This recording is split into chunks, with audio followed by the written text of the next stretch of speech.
it. So, all right. So excellent. So welcome to Favorable Introductions. This is the first call of three, and the intent here is to actually role play.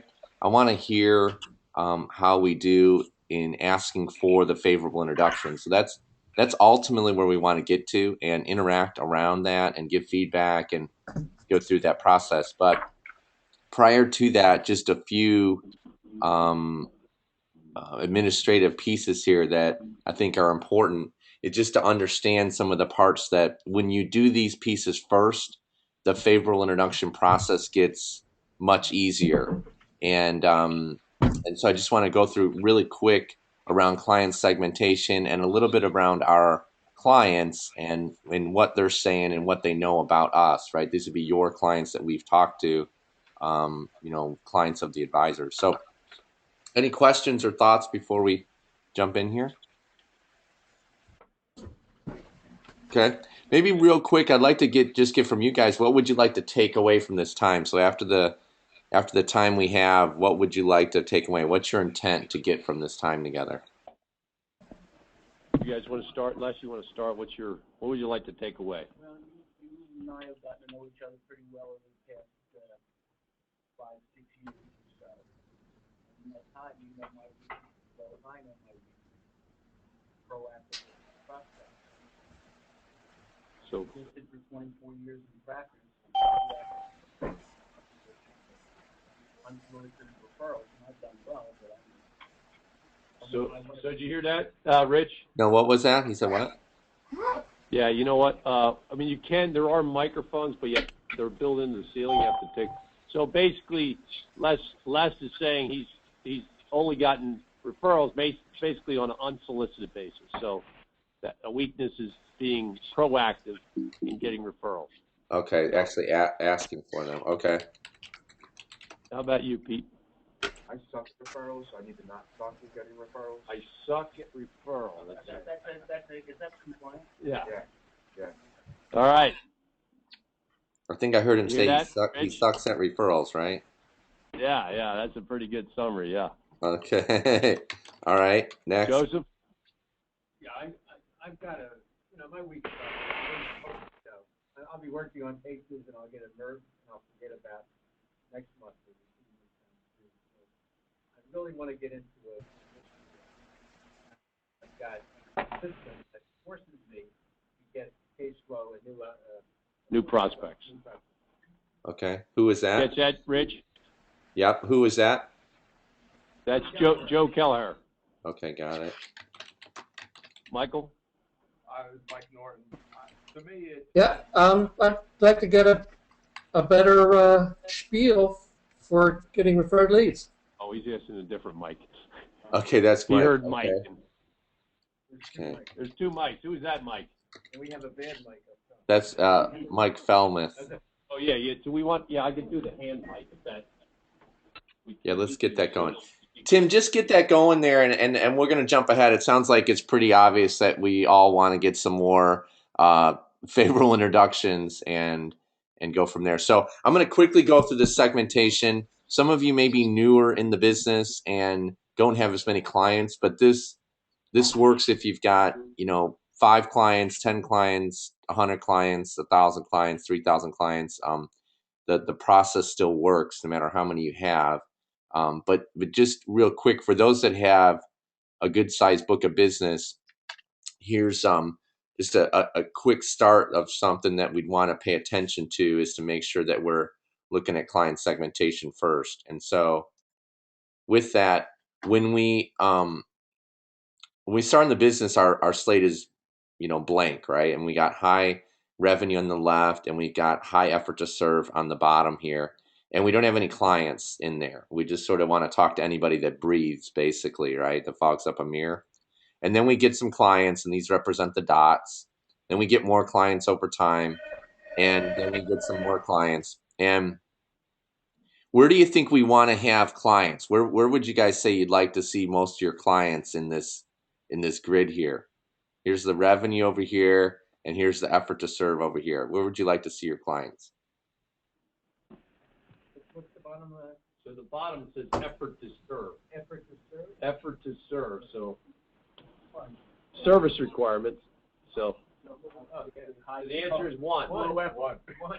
Yeah, and that's Low right. effort, high revenue. Yes. So most people would say one, because it's like zero effort, right, and high revenue. I'd actually say that would be incorrect, especially for our ideal clients, because here's what happens. The ideal clients, the ones that are really high revenue, but don't take any effort to serve, those are the ones your competitors can take away from you. But those are also the accounts that you can take from your competitors. So these are the ones that, uh, again, they don't need anything, they don't want anything. But the ones that that you're interacting with more, that you deliver high value to, which is this quadrant 2, those are the ones that we get the favorable introductions from. Those are the ones that really, depend on us, need us. And it's really around putting a process in place to serve them effectively. So we want to start to understand, again, I'm going to whip through this pretty quick. If you don't have some of this, maybe talk to Tim about it and we'll do another class on specifically how to do this. But it's really important to understand your ideal clients first, right? We kind of think, oh, I just want to ask for referrals. How do we do it? And this sets the groundwork up so that you're asking for the right type of referrals from the right people. And so demographics is quickly just picking the type of clients you're looking for from a demographic. So in this case, maybe we picked household income, age, recurring revenue, so on and so forth. Then we build a quick scoring graph. We score our clients.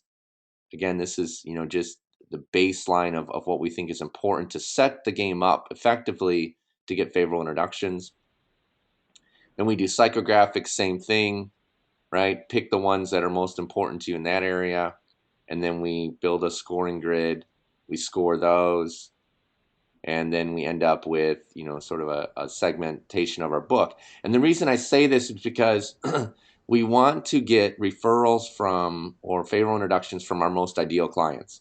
And if you don't even know who those clients are and you're just doing it across the board, then you're typically not going to go upstream, because ultimately we want to work with more of our ideal clients.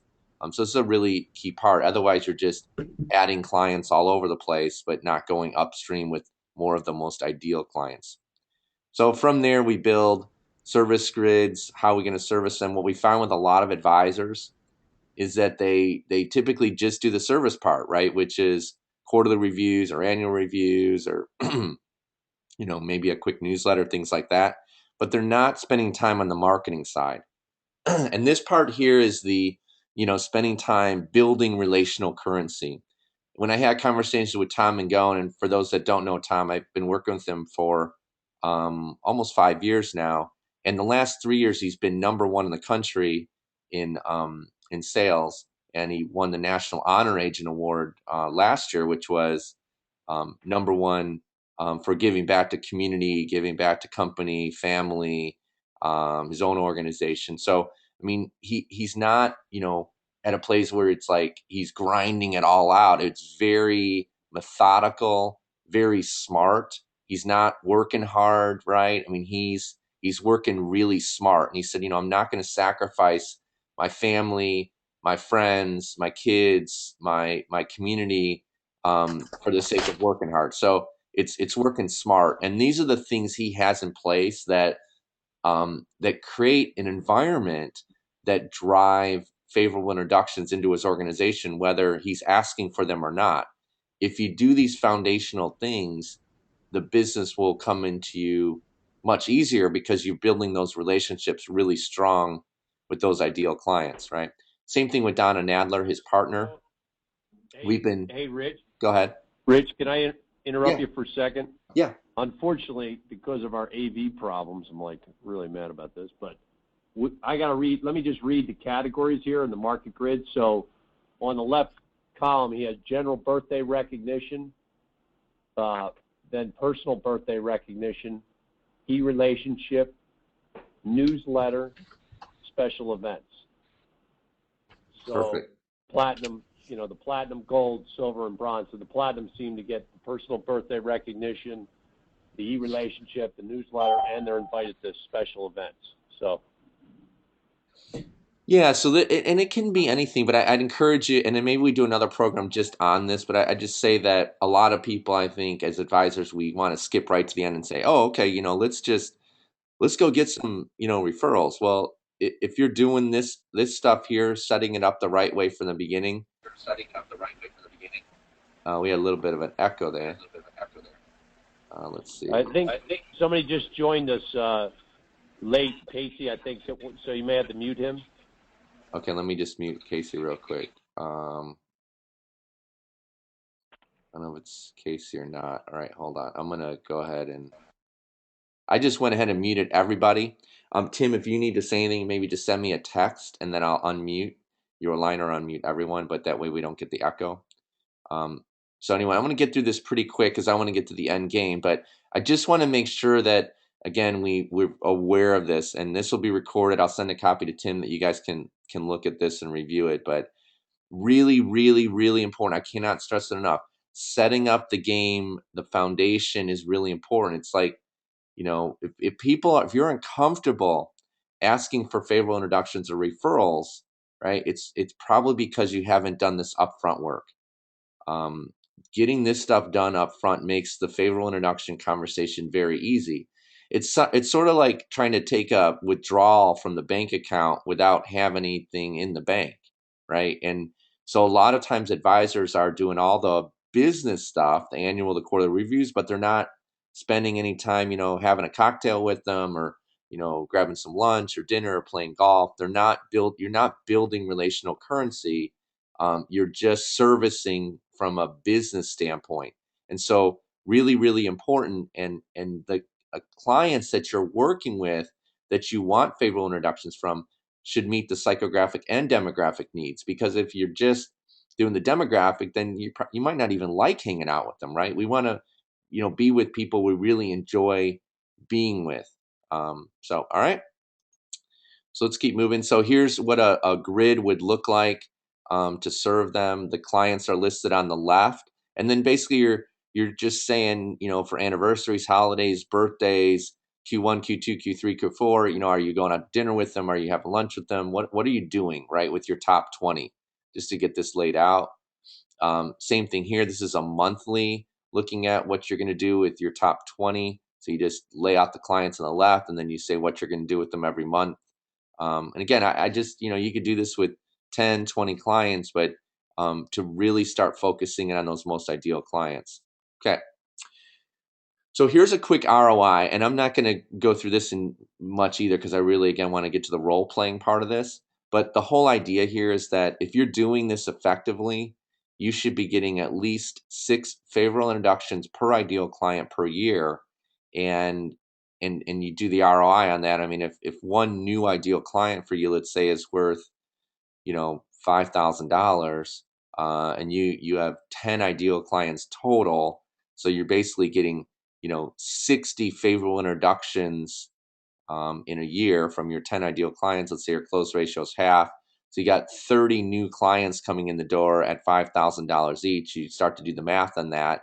And those are pretty conservative low numbers. So, I mean, Tom's income personal last year was 2.1 million, and he's sort of at that, 20 to 25 hours a week.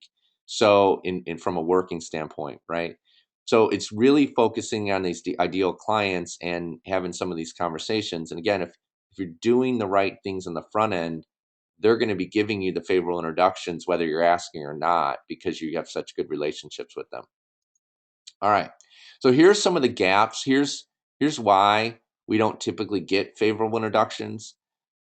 So how many ideal clients know they're ideal? And when we did research talking to your clients, is very few, somewhere in the 5-6% range that know that they're ideal. So we have to pick those top 20 and let them know that they're ideal, right? And then how many of those ideal clients know specifically why? That number goes down even lower to about 3%. How many ideal clients know specifically why you're unique? Well, what makes you different? Are you just like everybody else?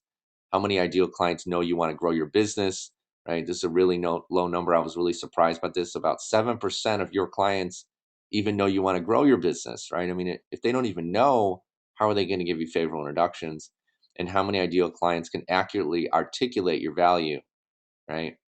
So again, low number there, meaning that they don't know how to have even the conversation with somebody else. And then are you really having relational currency touch points, which would be like lunch, dinners, golf, things like that with them.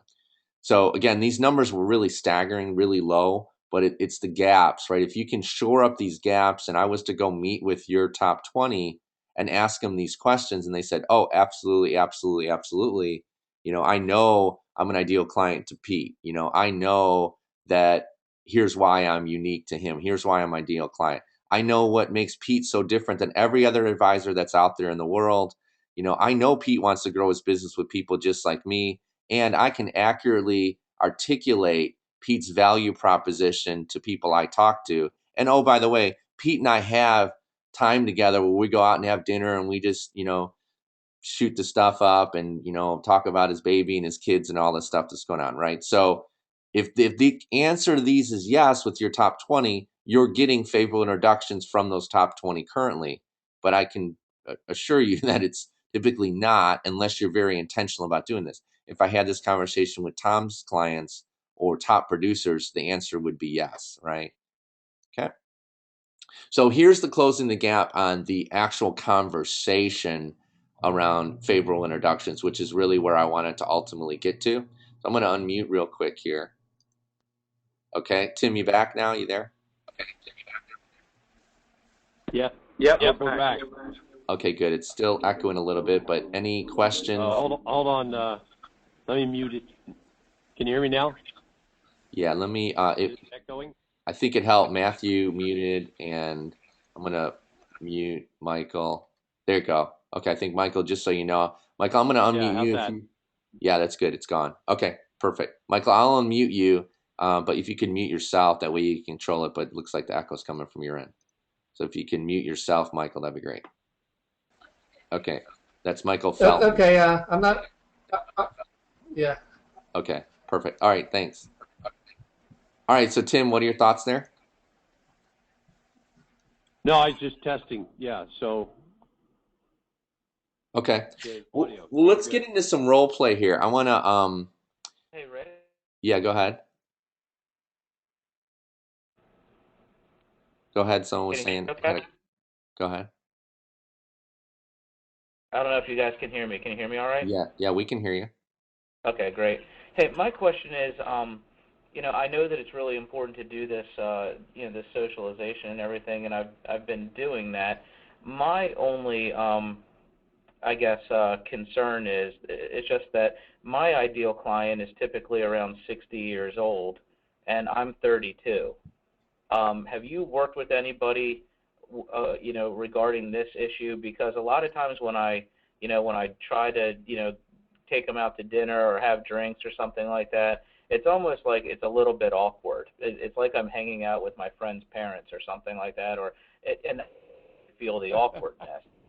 I think reciprocally, they feel a little awkward. It's a little bit of a different dynamic than somebody like Tom Mangone, who most of his ideal clients are around his age, I would assume. So we're trying to find some things in common and some common ground. Maybe you can speak to that a little bit.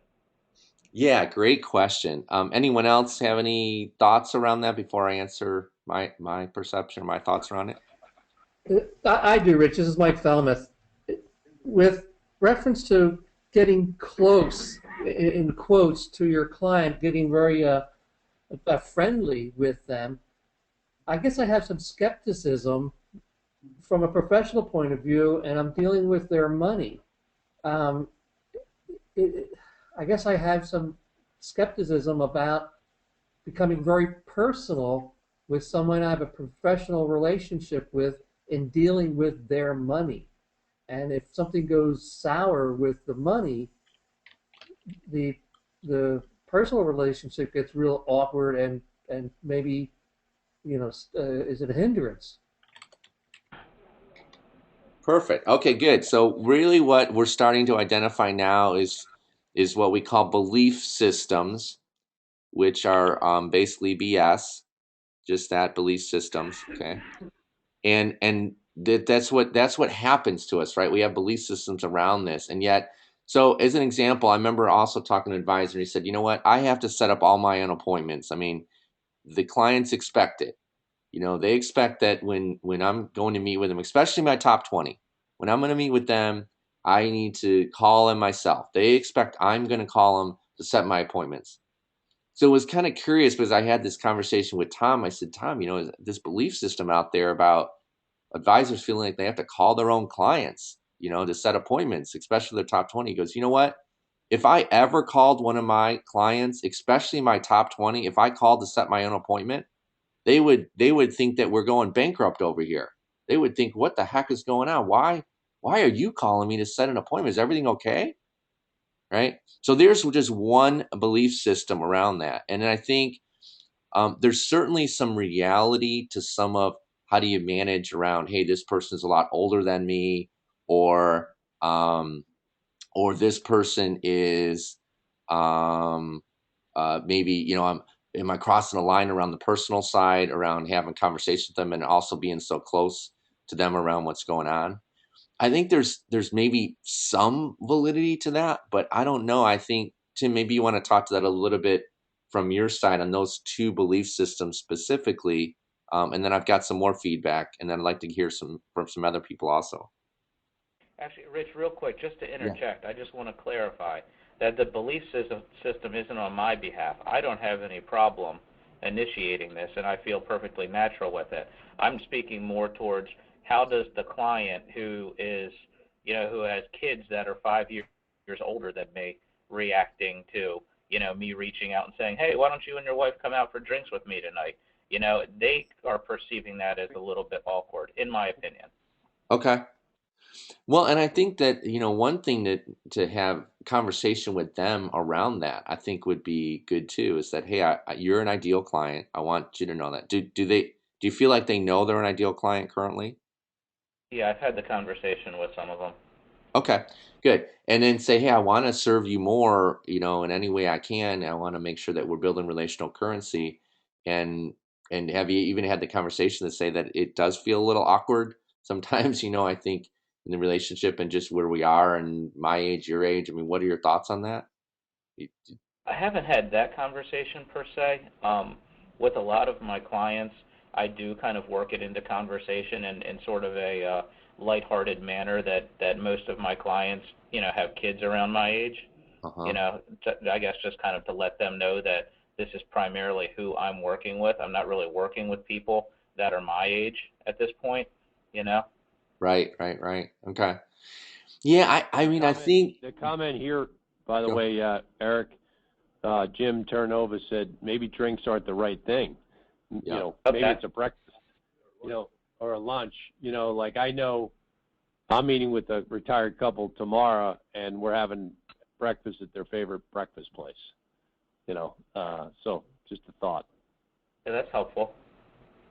Yeah, that's a good point too. I think you know, one I had a really good strategic partner and close friend and mentor, Jack Wilder, who was 30 years older than I was. I still talk to him quite a bit now. And this is when I was in Dallas, and I was just thinking sort of for my own reference. I mean, we'd still, at least then, we'd go out and play tennis. We golfed a lot together. We loved to play chess together. We go out to lunches, you know, probably twice a month. And we you know we were really, you know, I think I reminded him a lot of him when he was younger, and I really looked up to him a lot. So there was a really neat respect line there, but we were also really, really good friends. You know, so I think that the right psychographic demographic and doing the right things together um, can be a great fit and a great partnership.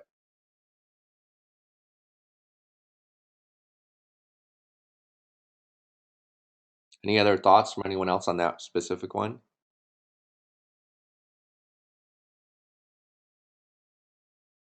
Okay. What about the one of being crossing the line from personal and business?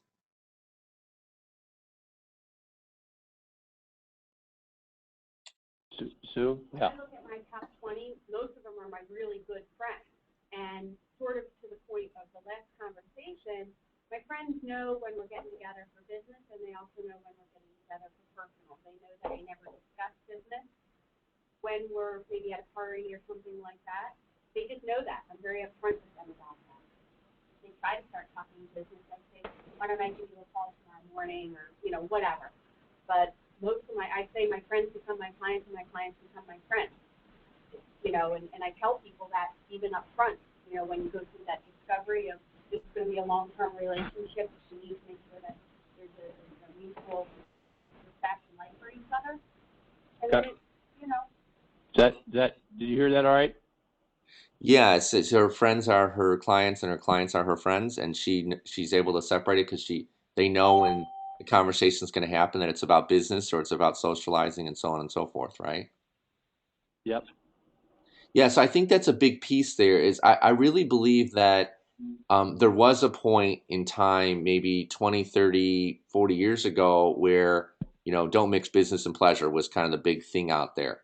But times have really changed a lot. I think that, the closer that we are with, especially that inner circle. When I look at Adana Nadler, right, she's been a number one advisor, female advisor at AXA forever. And I mean, sort of like 8, 9 years running. And she's Tom Mangone's partner. And it's interesting because she's been trying to retire now for the last 5 years, and we're very intentional about it. So we keep shrinking her client base down, and she's making more money every single year than she was previously. And the reason that's happening is because she keeps focusing in on only spending time with her very best friends, and they happen to be her clients too. So they're going to Europe together, they're going to Italy together, they're going to the Cape together, they're hanging on their vacation. But she's taking more and more time hanging out with her very best friends who are also her best clients. And what's happening is the relational currency is getting so deep with those relationships that they're constantly sending in new favorable introductions into CMG, which is Capital Management Group, their firm. And then she just hands those out to Rich or Bill or some of the junior partners. She doesn't even talk to them. She just said, "Oh, really appreciate you sending over so and so."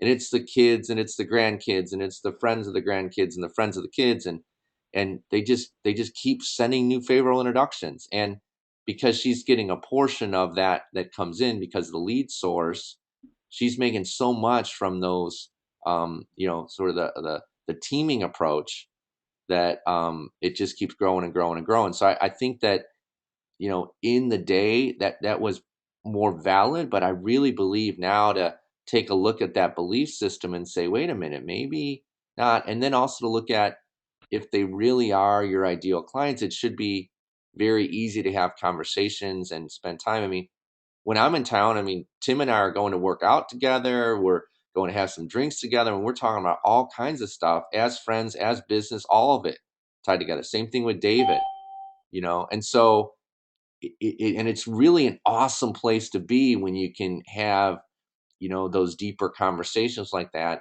and be friends and do work together.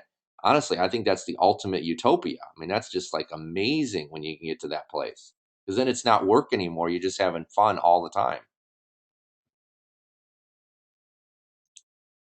Does that help a lot on those belief systems? Any additional comments, thoughts there? Have a question or a comment. So this is it.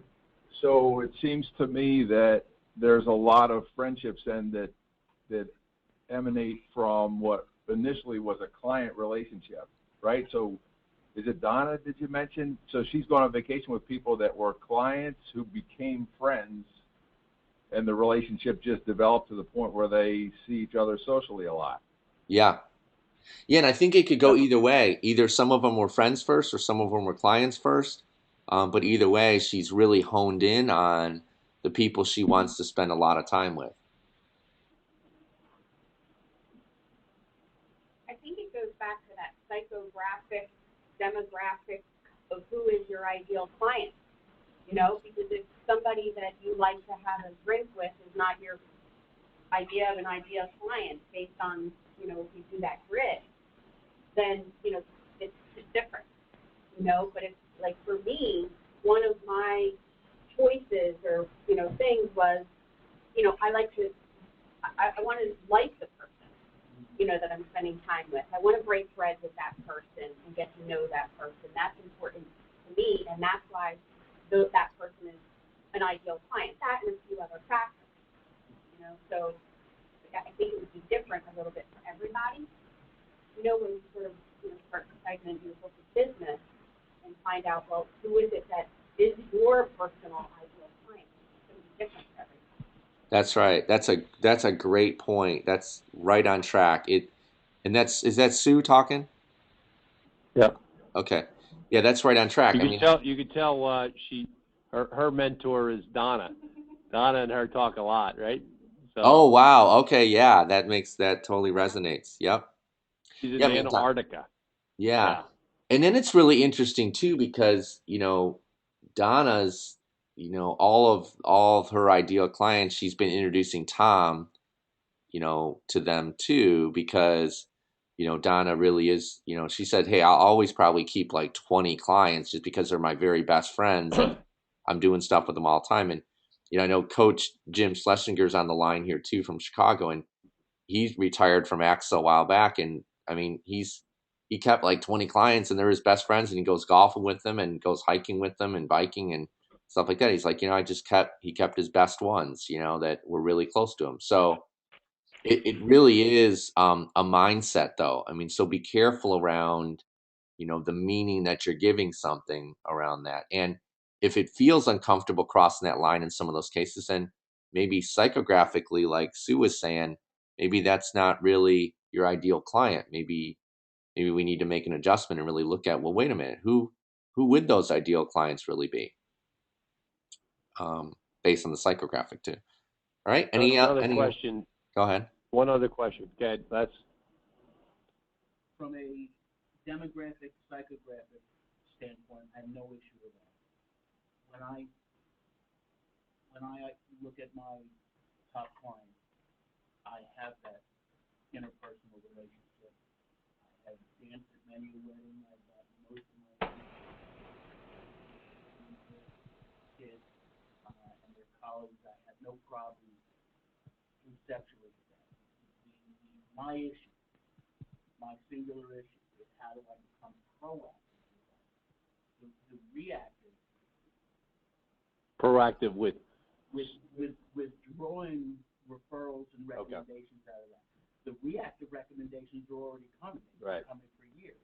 The socialization is already there. Spending the time, the breaking the bread, seeing them on a regular basis. I mean, I don't have a system in place, and so there's tremendous value to me in learning how to systematize all of this. And, I'm not doing it by accident, but doing it by, with a purpose. But again, my issue. Be a proactive. Is how do I put myself in those social situations and proactively? It's a good lead in, Rich. Yeah. So what I heard there, thanks Les for sharing, is that how do I have a lot of these parts in place, but I really want to have the system to be more proactive in having these favorable introduction conversations. Is that accurate, Les? Yeah, because my BS, belief system, or BS, which is more the latter than is that, there's, you and I have gone over it a bunch of times. And I actually sat with one of my A clients last night and thanked him for a reactive referral from a holiday party. And there I was, the perfect opportunity, and I just let the ball lie at my feet because I could see. I even gave him the explanation. You're a doctor. Yeah. You're a cardiologist, a very successful cardiologist. Do you ask any of your patients for referrals to other patients? No. I was trying to convince him that this is the way that I work, is that I need him to make recommendations, but rather than say, so, tell me. Who do you know? Yeah.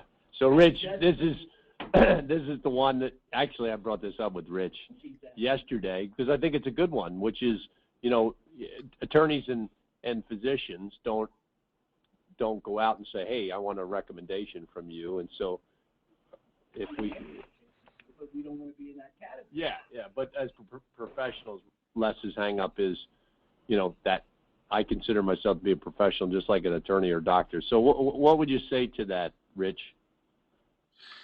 Yeah, I think that again, it's back to belief systems. I think that, attorneys and doctors, yeah, a lot of them have set it up that way.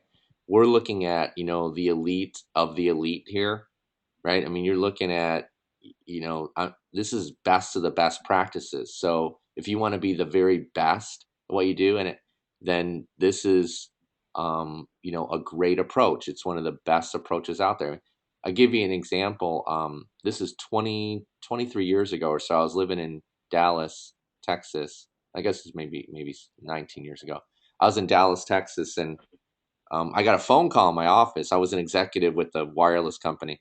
Got a phone call in my office, said, "Hey, someone from your church who highly respects you said I really needed to get with you for lunch. I thought maybe we could catch up for lunch and just you know um, share some ideas and some thoughts and catch up." And I said, "Wow, so in my mind I'm going, whoa, someone highly respects me? That sounds pretty cool. Yeah, okay, let's get together, So we went over there. Park in Preston is across streets in Plano, Texas, and he said, "Hey, just want to let you know, someone really respected you from church enough that they thought we should get together. And I'm a financial advisor, and I just wanted to kind of get your thoughts on where you're headed with stuff and your kids' college education and your 401k and your, some of the investments that you're making and just kind of get your thoughts, and tell me about your family and what you're thinking." And so we just this really great conversation. And I ended up buying $2 million a term from him within the next week. And then since then, I've done a lot more with him. But what was really interesting about that is he's now a client. We've been coaching him for the last 5 years. I was his seventh client. He had only been in the business for a couple months, and he's with Northwestern Mutual. And now he's ranked in the top 10 of the organization. So, which is a pretty big organization, Northwestern Mutual. So, I mean, he's ranked in the top 10, and I was really early in his process. And yet he had this figured out really early on around, complimenting, me as a new client, saying, "Hey, someone highly respected." I don't even know who referred him to me. And before he left that meeting at lunch, I had given him 8 more names of people I highly respected as executives at the firm where I was working. And then I'm sure he called them and said, "Hey, someone at your work who highly respects you recommended we get together and have a conversation, just get some coffee or lunch." Right. So it's pretty amazing when you look at it, because I hear oh my gosh, attorneys do it this way or doctors or this. But the bottom line is, I mean, if you want to be the best, you've got to do things different. I mean, you gotta break that paradigm. And this flat out works, period. I mean, it just works. I had Tom Mangone alone gave me 52 favorable introductions last year. 52, right? I was just with this study group. I had 19 favorable introductions from some of the top 7 people in the industry, right?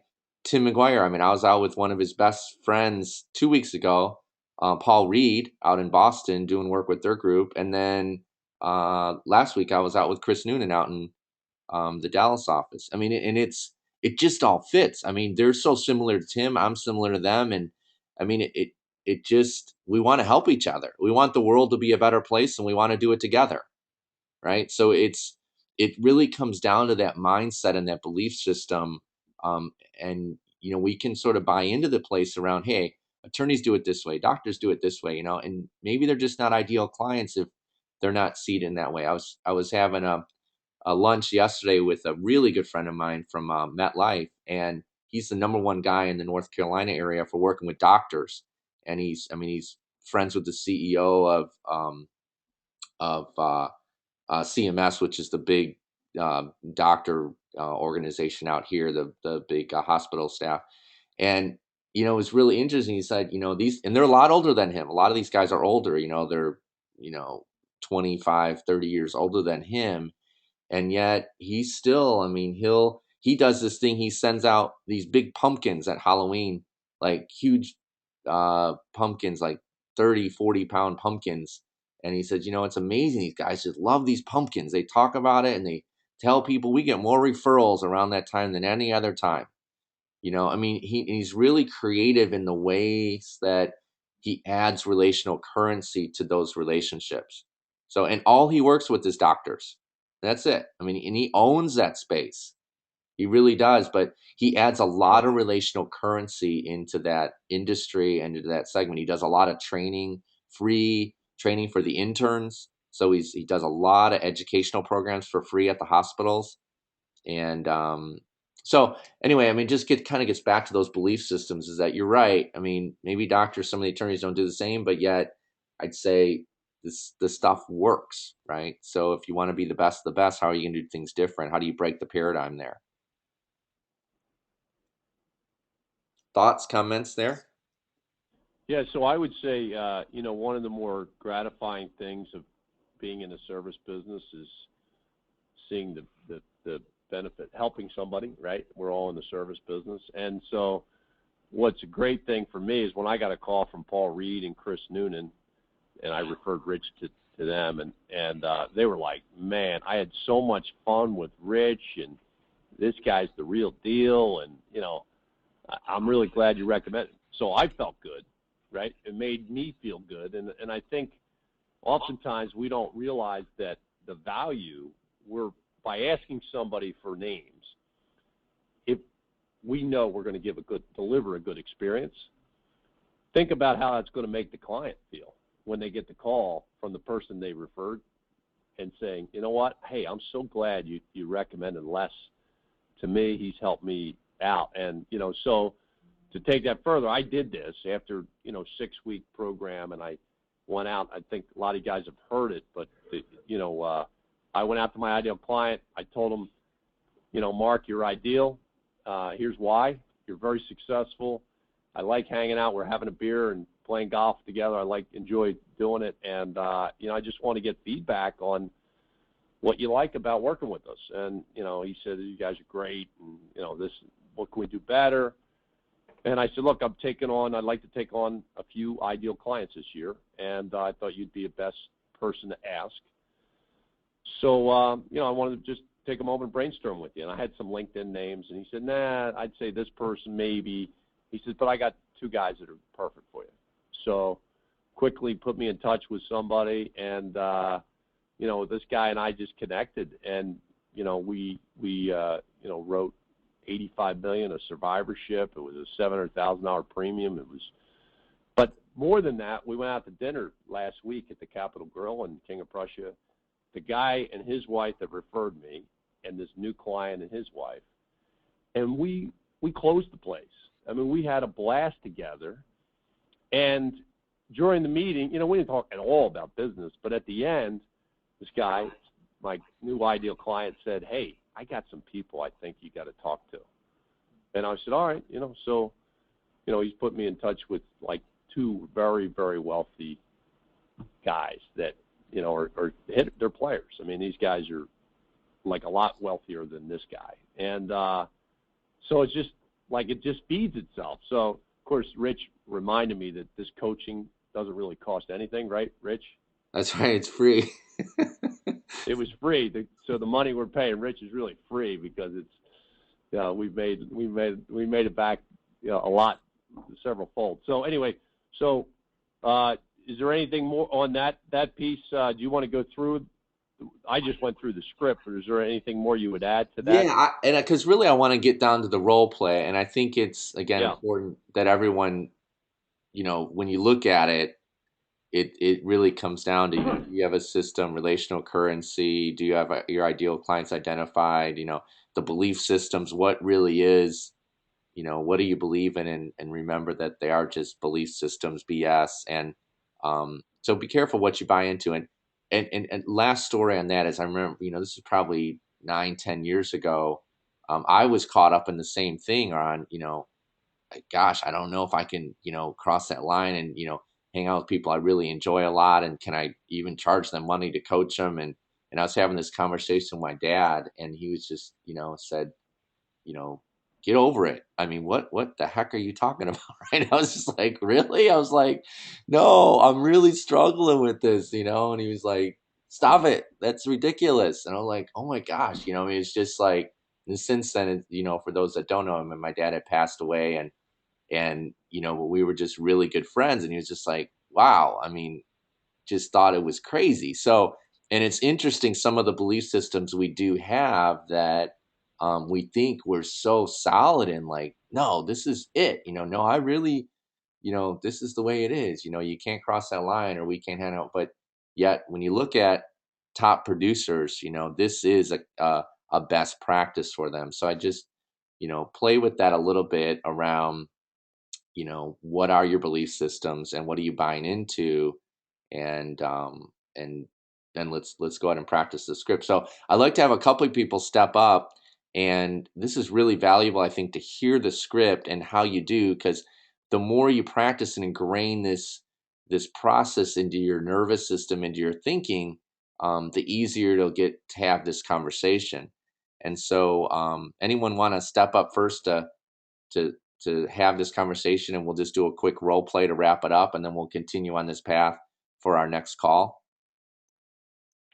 Anybody want to take the microphone? Make me a little easier. Pete, go ahead.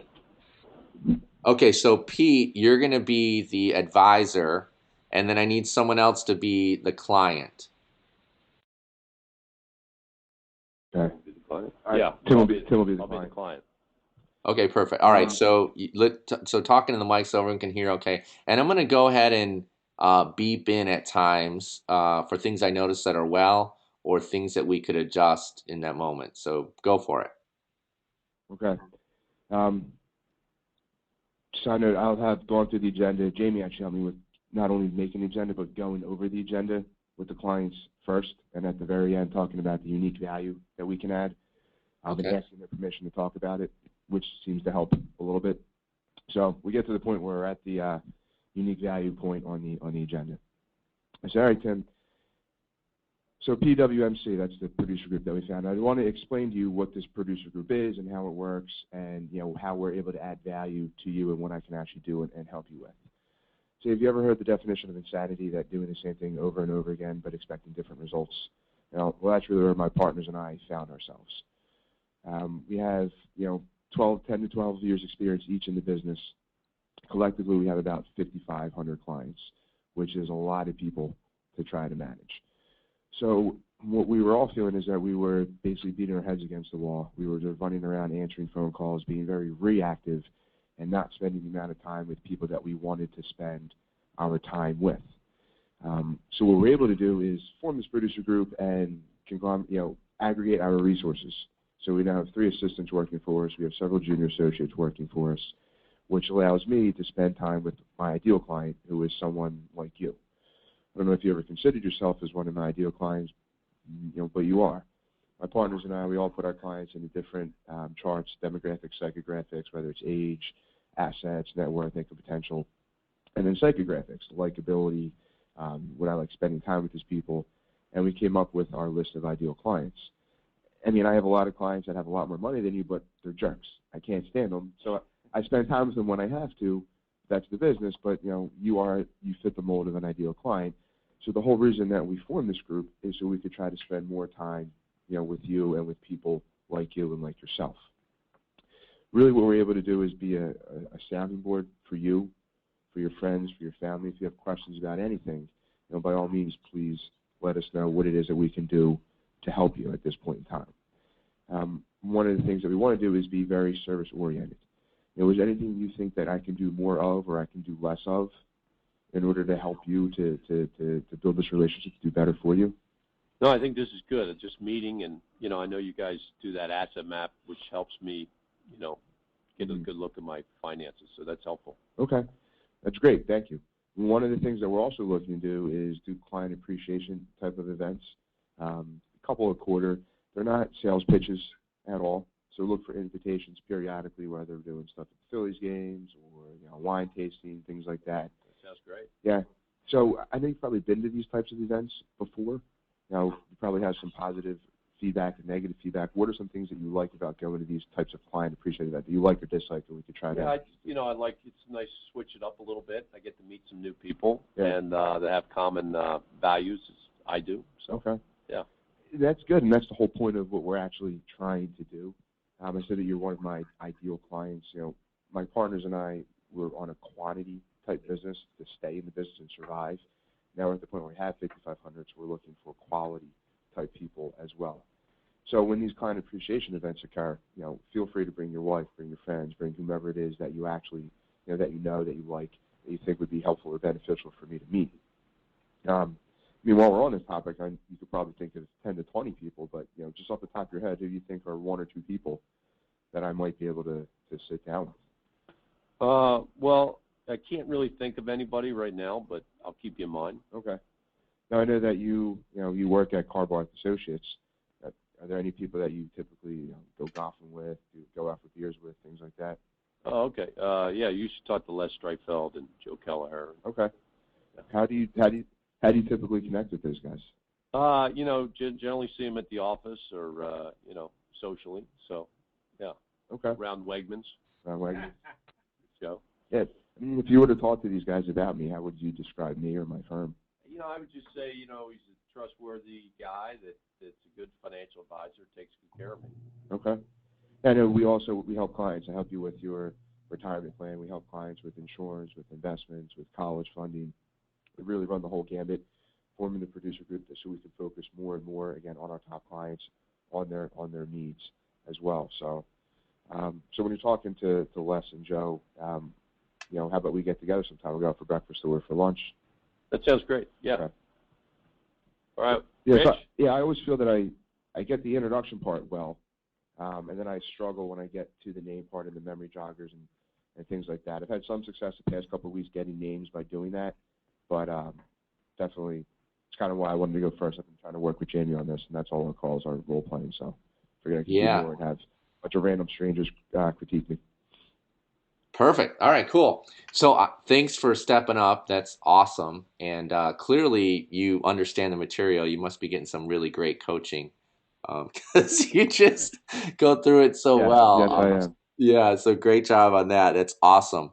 I think we want to move it to more from sort of an intellectual to more heart. Meaning that,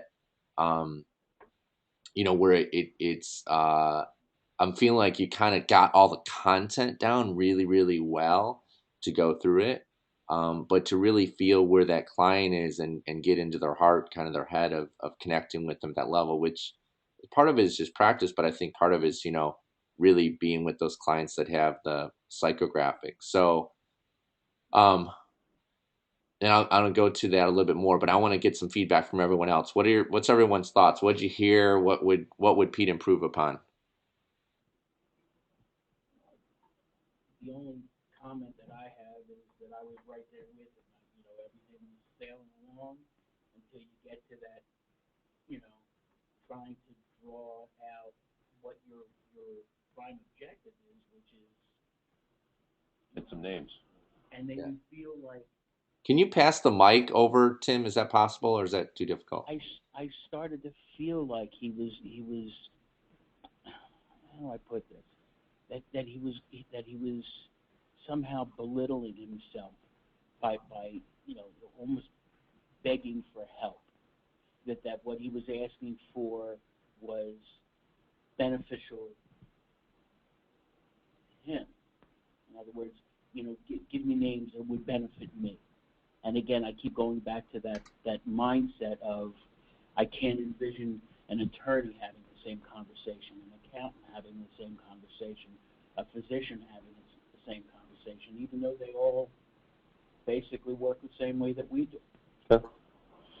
Any other thoughts? I felt bad. Sue? I felt bad. I thought you did a great job. I really did. For me, it was a little too long. And if you're having that same conversation at the end of a meeting, I would still try to shorten it up. What I would probably, and I did this, in the past, and, again, I'm guilty of not doing it yet for 2014, but having a separate meeting with your top 10 of just the conversation that you just said, where you're literally calling them up and saying, I want to brainstorm for referrals. You say it a different way, but having a separate meeting for those referrals and what they like, what they don't like, and all that kind of stuff. And I forget what training we had, but there was something, and I don't know if it was that Richard Weilman training, but there were these templates that you could use with questions that literally you can, ask the client. So that, but I think you need to have it as a separate meeting. And then my other thing was, don't use the word jerks and stuff like that. I know, it's just, for me, it's a very negative kind of thing, and I'm thinking, if you're saying that about somebody else, what are you saying about me when I'm not here? So I would just sort of watch the language, and that could just be me. So. No, that's a good point. Yeah, I think so too. And then when you were saying that, some other people have a lot more money than you, but they're jerks, right? It's kind of like belittling that existing client when you just said they're ideal. And I get what you're saying, but I would just say that, hey, you're an ideal client. Here are the reasons why. And really focus in. You get it well, Pete. You're like one little tweak off from really having this down. But I think that asking more questions, and it seemed like you kind of jumping into you can't wait to talk again, and asking more questions of, you know, because it can be real fast. Just like Sue was saying, is I think you can, compliment them. Hey, Tim, I just want to let you know you're an amazing ideal client. And here are the reasons. Boom, boom, boom, boom, boom. What else can we do to add value? And then just stop and really get that, really feel that space from them in the question. And then, I have a lot of respect for you. I really do. And, who are some other people that are at Car Bar that have similar values that we just talked about? And then stop, take some notes, listen. Who else do you know at the club? Stop, take some notes, so just to put it out there with them, compliment them, put it out there, and then ask some good questions and really listen, really let them know that you are listening to where they are and connecting with them at that heartfelt level. All right. Rich, this is Mike. So Yeah. I agree with what you just said, and I thought the content was terrific from Pete. I'd like to bottle up some of that for my own purposes. I thought it sounded terrific. One observation is, at the end of a planning meeting, there's not much time left. So you do need to shorten it up, just because, and that's, I think, why we don't do it sometimes, is you're kind of exhausted by the end of the meeting, and you don't have the temerity to go into that conversation, but it's important. But there's not much time, so I agree, Rich, you've got to just, I guess, try to talk less and get them to start talking. Yeah, I'd kind of position it this, and I'll take it real time. Thanks for that, Mike. It's hey, we're running out of time here. So Tim, I know we don't have a lot of time, but do you think tomorrow at 8 could we get together and just talk about some things we're doing in the business and where we're going?